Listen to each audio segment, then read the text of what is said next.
എന്താണ് ഒരു ആലോചന?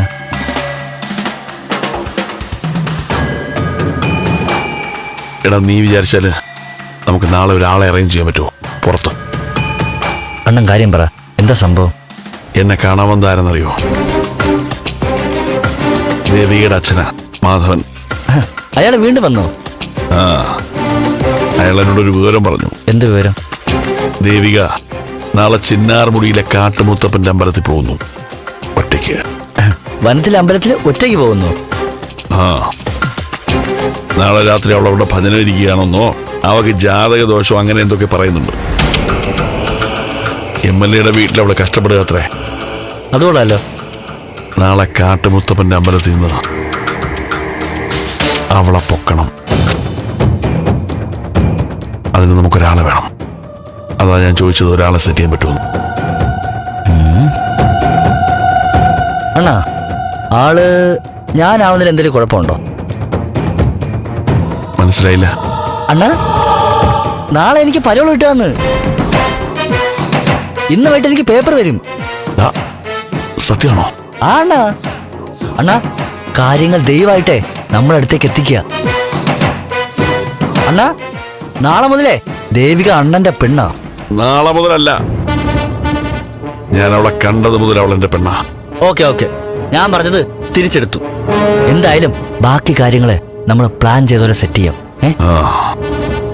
സുഭാഷേ, വന്ന് പണിയടാ. ആ, വരിക സാറേ. അണ്ണാ, എല്ലാം പറഞ്ഞതുപോലെ.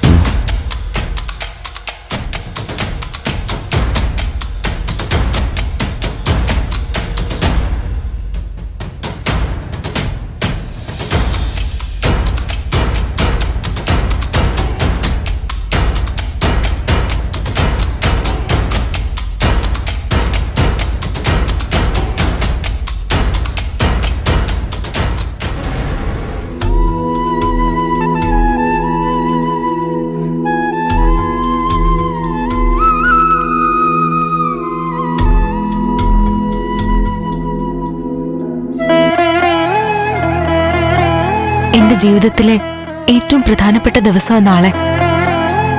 കാട്ടുമുത്തപ്പന്റെ അമ്പലത്തില് ഞാൻ ഭജന ഇരിക്കാൻ പോവാ. നാളത്തെ ഭജനം എനിക്ക് പൂർത്തിയാക്കിയേ പറ്റൂ.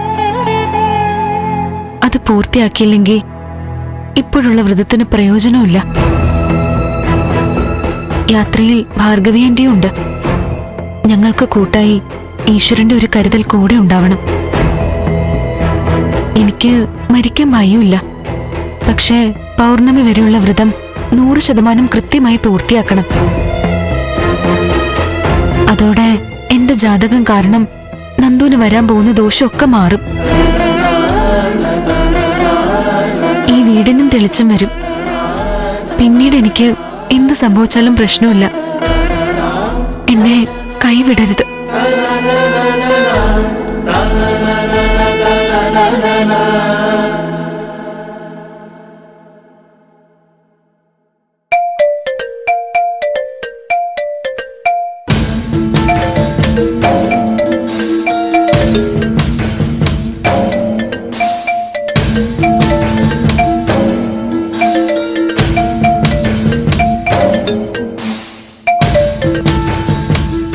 Hello aunty, Nandana.